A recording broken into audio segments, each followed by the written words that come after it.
एक बार बुद्ध अपने भिक्षु के साथ भिक्षाटन के लिए किसी गांव की तरफ जा रहे थे। तभी अचानक बुद्ध के पैरों में कांटा लग गया। कांटा इतना तेज था कि चुभते ही रक्त की धार निकलने लगी। बुद्ध के भिक्षु ने रक्त को रोकने के लिए एक कपड़ा फाड़कर बुद्ध के पैर पर बांध दिया। इस घटना को कुछ लोग देख रहे थे जो कि बुद्ध से ईर्ष्या करते थे। उन्होंने बुद्ध से कहा कि हम तो तुम्हें परम ज्ञानी समझते थे, लेकिन दर्द को तुम भी सहन नहीं कर सकते हो। तुम पाखंडी हो और हमने ये सिद्ध कर दिया कि ये कांटे हमने ही बिछाए हैं। इस गांव में तुम्हारा स्वागत नहीं, तिरस्कार होगा। इस गांव में तुमको कोई भिक्षा नहीं मिलेगी। बुद्ध ने उन लोगों से अनुरोध किया कि कृपया करके मुझे इस गांव से भिक्षा लेने दो।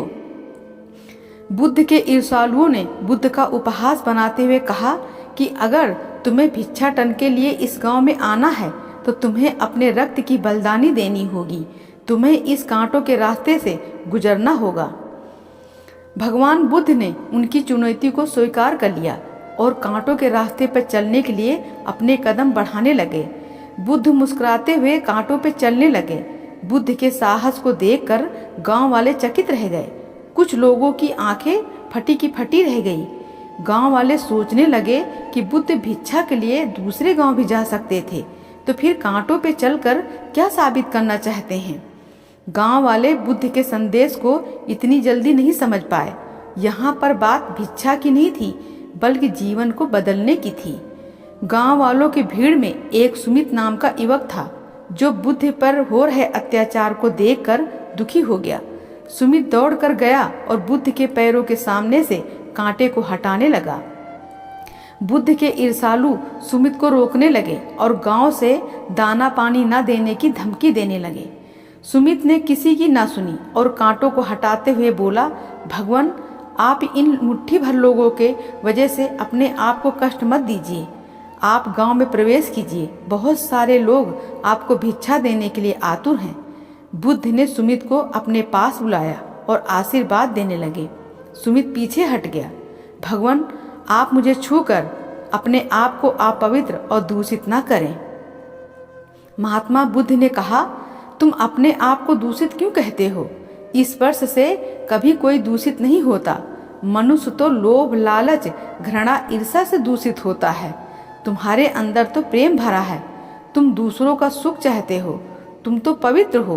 बुद्ध के बोल सुनकर कुछ लोग बोले, तुम तो अपने आप को बड़े ज्ञानी कहते हो। तुमको तो जाति का कोई ज्ञान ही नहीं है। तुम पाखंडी हो। बुद्ध बड़े ही शांत स्वभाव से कहते हैं, मानव से मानव की मानवता छीनना पाखंडी की निशानी है। तो मुझे पाखंडी बोलकर यदि आपको संतोष मिलता है तो मेरे लिए दुख का कोई विषय नहीं है। कुछ लोग बुद्ध पर बरस पड़े, परंतु यह तो धर्मशास्त्र है, फिर ये पाखंड कैसा हुआ? बुद्ध कहते हैं, हमारी उत्पत्ति इस सृष्टि में हुई है। नदियों का पानी सभी का समान रूप से प्यास बुझाता है। खुले जंगलों की हवा भी भेदभाव नहीं करती है। खुला आसमान हमारे पिता के समान हमारी परवरिश करता है। सृष्टिकर्ता ने भी कोई भेदभाव नहीं किया है। फिर हम इंसान कौन होते हैं भेदभाव करने वाले? मानव मानव में भेद करके अपने संबंधों को बिगाड़ता है। बुद्ध के वचन के बाद कुछ लोग कहते हैं, अगर आप इतना ही कहते हो तो सुमित को अपना भिक्षु क्यों नहीं बना लेते? बुद्ध ने कहा, अच्छा सुझाव है। अगर सुमित तुम चाहते हो तो तुम मेरा भिक्षु बन सकते हो। बुद्ध के आमंत्रण पर सुमित पहला नीच जात का बुद्ध भिक्षु बनता है। इस पूरे विवरण में केवल सुमित का जीवन बदला, से सभी लोगों का जीवन रूपांतरित हुआ। दोस्तों, ये स्टोरी आपको कैसी लगी? अच्छी लगी हो तो लाइक एंड सब्सक्राइब जरूर करिएगा। आप अपना और अपनों का ध्यान रखिएगा। जय श्री महाकाल।